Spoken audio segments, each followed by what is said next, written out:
Hello learners, welcome to the session on Postgraduate Diploma in Environmental and Occupational Health. We are on the course Environmental Impact Assessment for Environmental Health, and the topic of today is baseline information of socio-economic environment.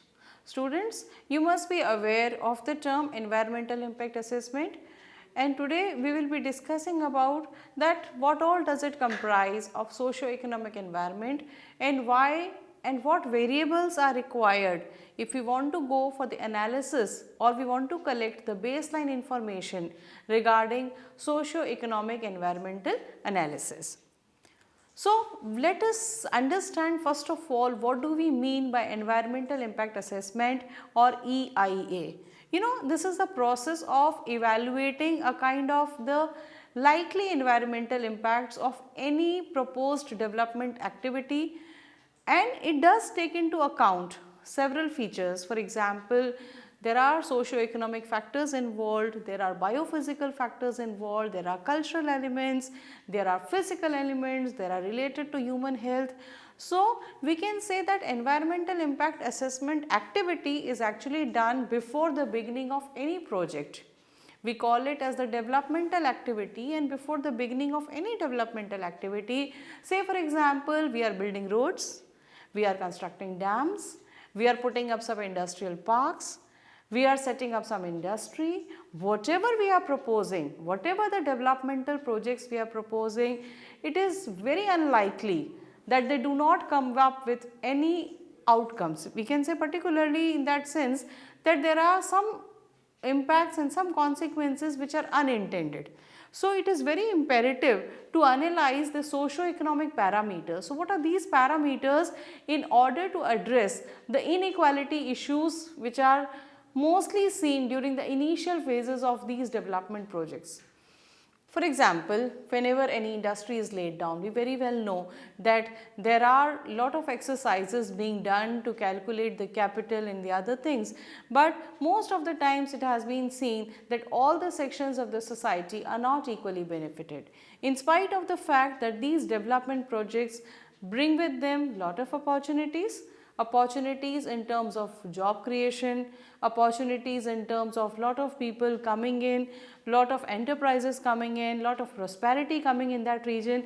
This is very much true, but along with it there are several consequences. There are several consequences on the environment and the social setup of that region.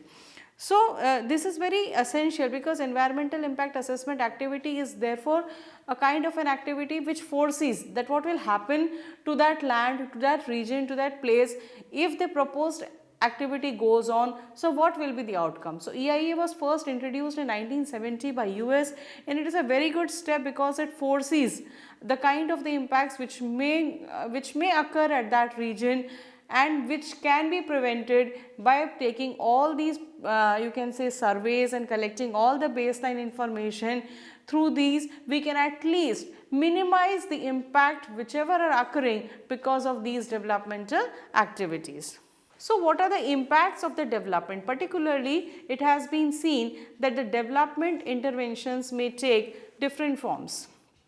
The different forms of particularly number one is critical depletion of natural resources, be it the exploitation of the land resources, the land degradation, the exploitation of the water resources, that may be over extracting of the groundwater or in the form of water pollution. So, these are the vital resources which are there on the earth, and when you put up any kind of a development activity at any place, it is very unlikely that these natural elements and these natural assets will not be disturbed.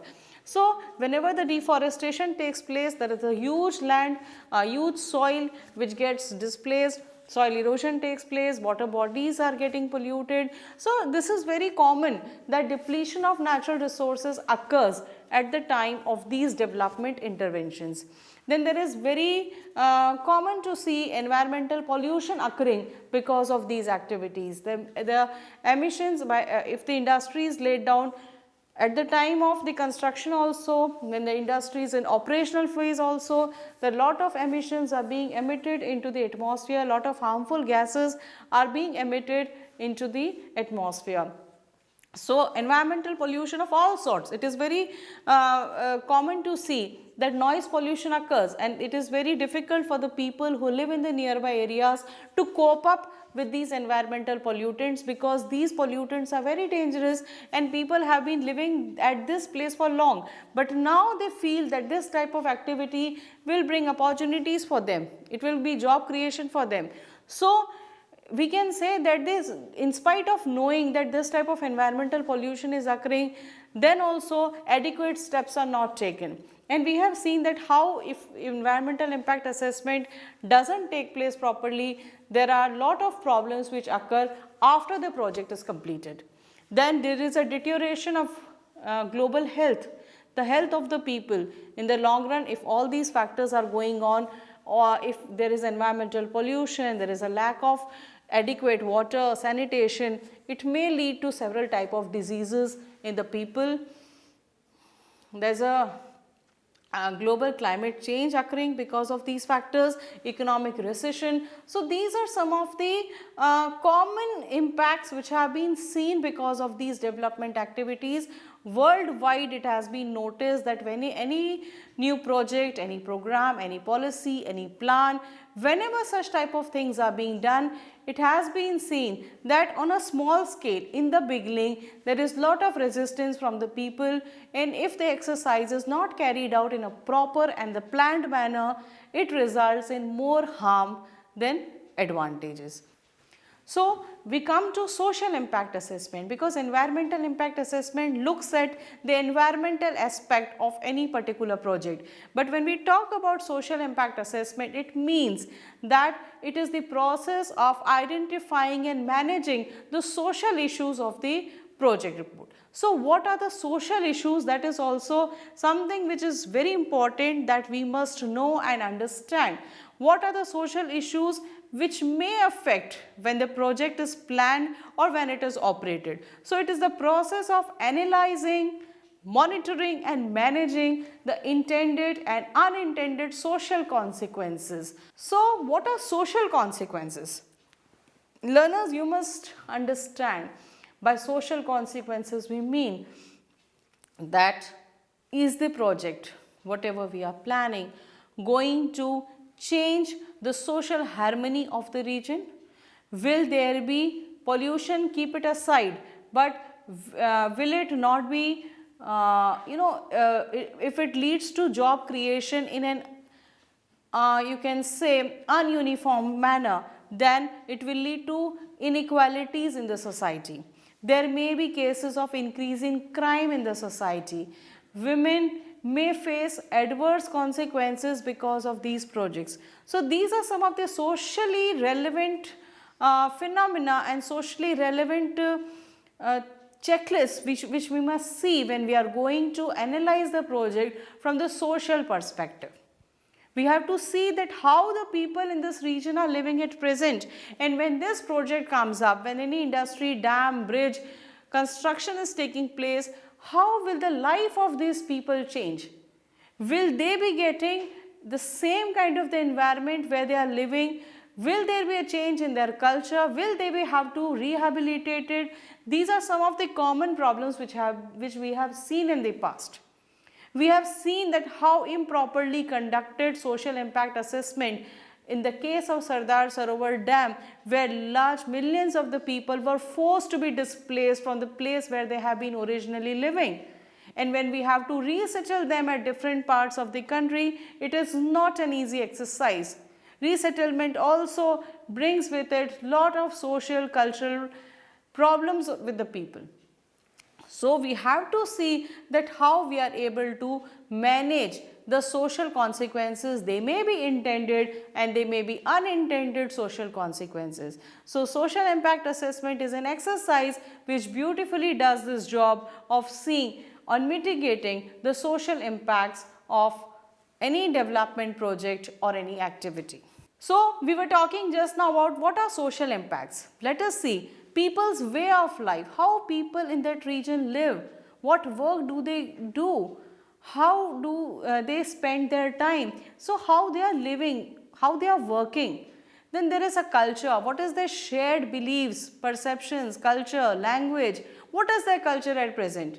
Will this development activity bring a change in their culture? Will the cultural traits change? Will it be a favorable situation? That needs to be checked. What are the political systems? What role do they have in the decision making? Do they have access to resources? These are some of the questions which needs to be answered, and these impacts need to be studied in detail before beginning of any activity. What is the state of the environment? What will happen after the project is done, pre and post? That exercise needs to be conducted, that needs to be done very well. Health and well-being of the people, nutrition, food, water, sanitation, these are some of the important things we have to check. Personal and property rights, what is the kind of the governance there? Do they have the role in the decision making? Do they have access to property? All these things, fears and aspirations.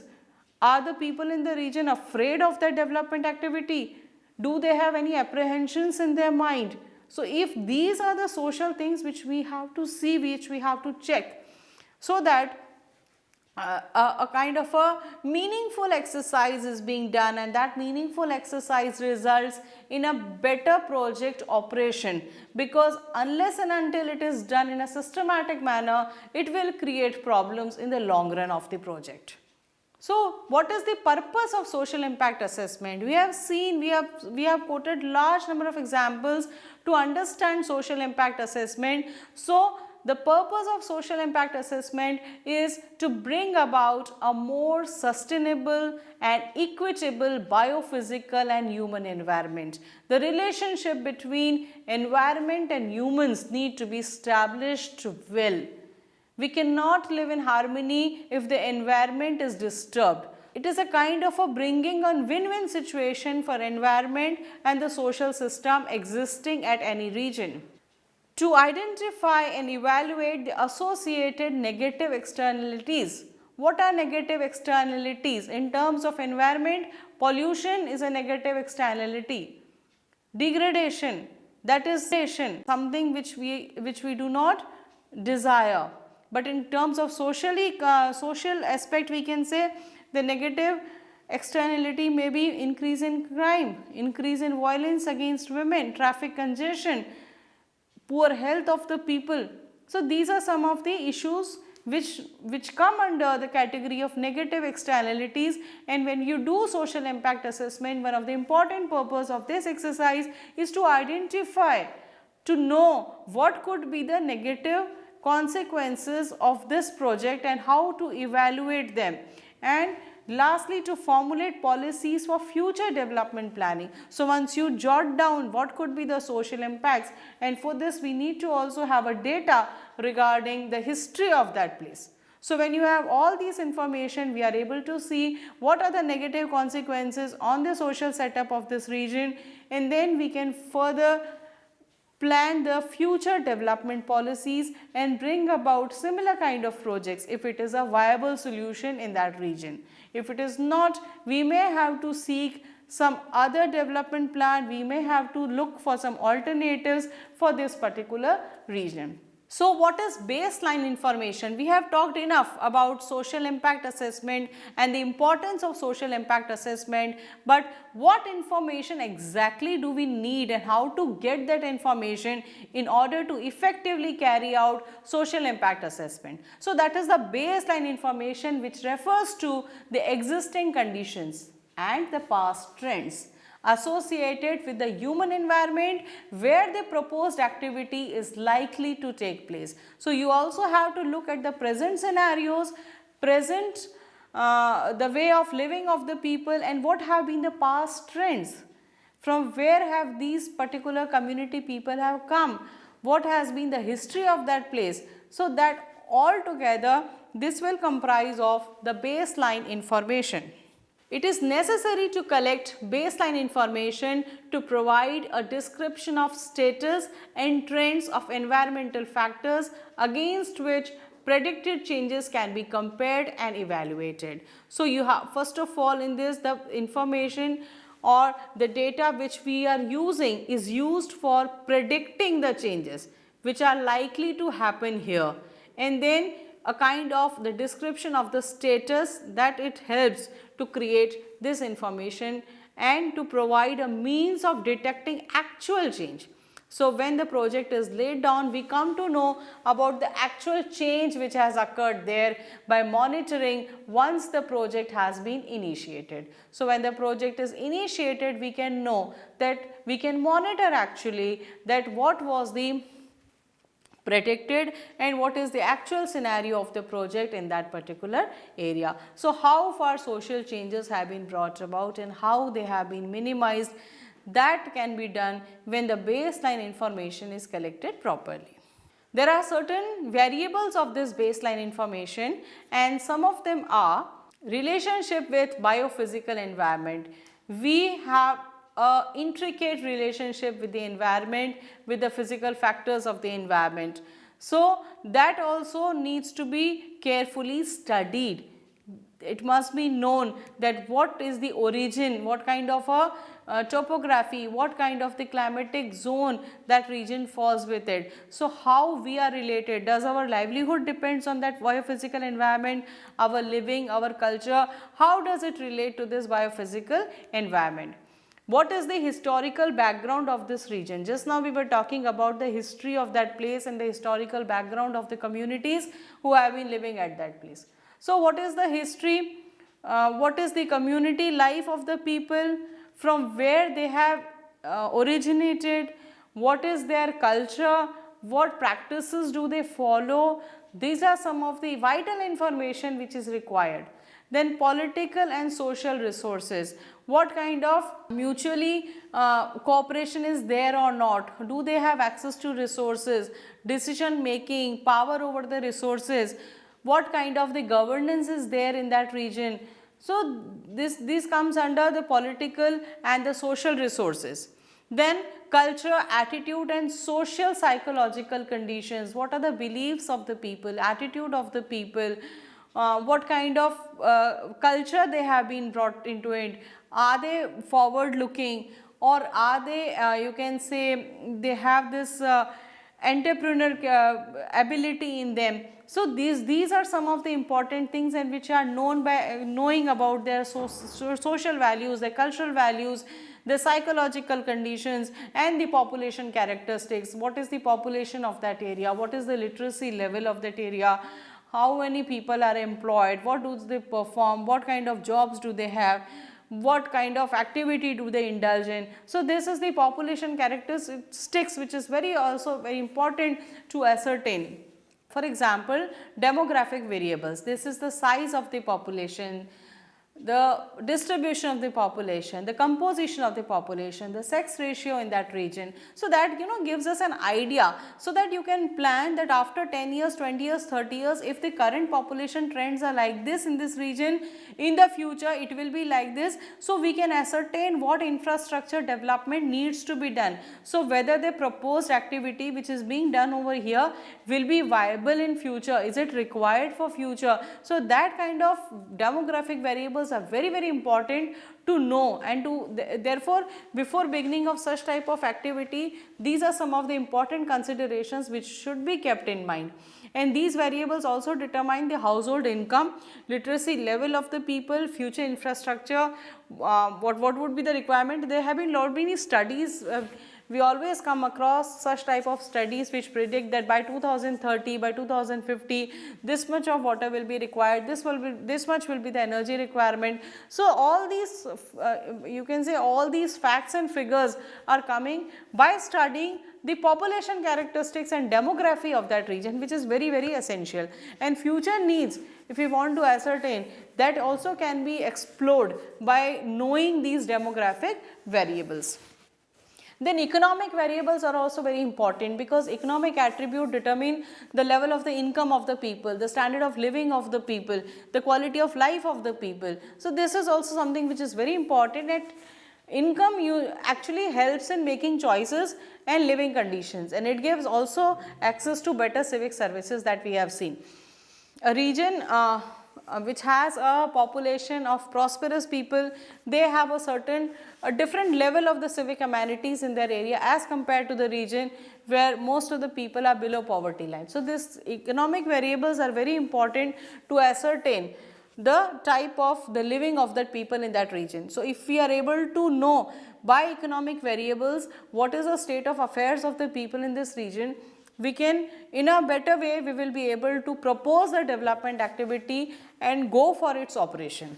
Similarly, livelihood, because it comprises of the capabilities, assets and activities required for means of living. So, in many cases it has been found that livelihoods are dependent upon the biophysical environment, they are dependent upon each other. People in the rural areas, they have more than one means of livelihood, because most of the times when one is not working, because we have lot of problems when it comes to agriculture, we have lot of rains coming in certain regions. So, many times people, they rely on more than one means of livelihood for their survival. So, a sustainable livelihood can cope up with and recover from stresses and shocks. So, therefore, we propose sustainable livelihood because it enhances the capabilities now also and in future also. And sustainable livelihood framework is based on several assets, and that is why we say that it is important to have human assets, because it depends upon the education of the people, the skilling of the people, the type of food they are eating. So, this is the type of manpower actually we are developing. So, that is the human assets, and which is very, very essential to develop sustainable livelihoods. Natural assets are very essential in the form of the, you can say, the rich natural wealth, which is very, very important. Social assets are important, the type of the cooperation, the type of binding people have with one another, that actually is very important. Physical assets in the form of roads, electricity, water, sanitation. In terms of agriculture, we see it is the seed, fertilizer. So, these are some of the physical assets which are very essential. Financial assets means what is the source of income of the people, what is the state of affairs of the credits, savings, how people are spending their money. So, these are some, do they have property? So, these are the financial assets which play a great deal in determining the livelihoods, and when we come to know about the livelihood variable, we will be in a much better position to collect information, particularly for social impact assessment. And cultural and the other assets means their language, their customs, their beliefs, what is their the main cultural traits which they have, that also is an important variable which sustains the livelihood of the populations. Environment is something which is very important. We have discussed that it does not determine the socio-economic status, but it is a reflection of socio-economic status. The state of the environment, the state of the air, water, forest actually tells much more about the socio-economic status of the people. So, when we go for impact assessment in this manner, the environment, the natural wealth also tell us a great deal about the socio-economic conditions of the people who have been living in that area. So, we have regarding environment, one of the important parameter is, do they have access to common property resources, and what is the kind of the utilization pattern. So, there are private property resources which are owned by selected individuals, selected organizations, on which others do not have any role, do not have any ownership. Then there are state property resources which are owned by state. Open access resources are free to use by everyone, and they include open places. And there are common property resources which are under the control of several specific communities. They may be village lands, village ponds, they may be grazing lands, they may be wastelands, there may be community gardens. So, these are owned by a specific community, and they also include the man-made structures like irrigation tanks. So, if they are built, they may be coming under the category of common property resources. So, what we mean to say that these are some of the important which are very helpful in collecting the baseline information, and the baseline information brings with it, forms the foundation for the social impact assessment.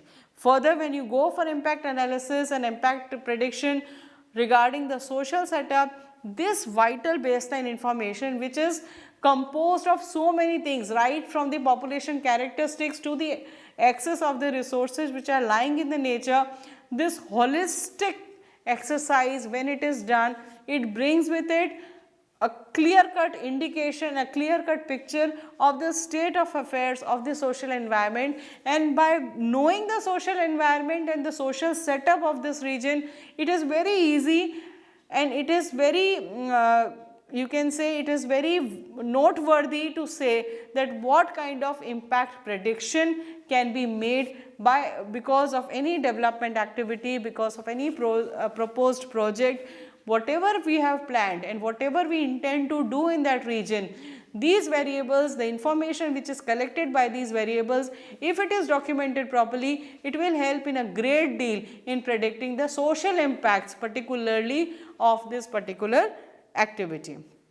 So, while concluding, we can say that social impact assessment is an umbrella. It's something which is very, very broad in horizon, and it embodies the evaluation of all impacts on humans and on all the ways in which people and communities interact with their social, cultural, economic and biophysical surroundings. Thank you.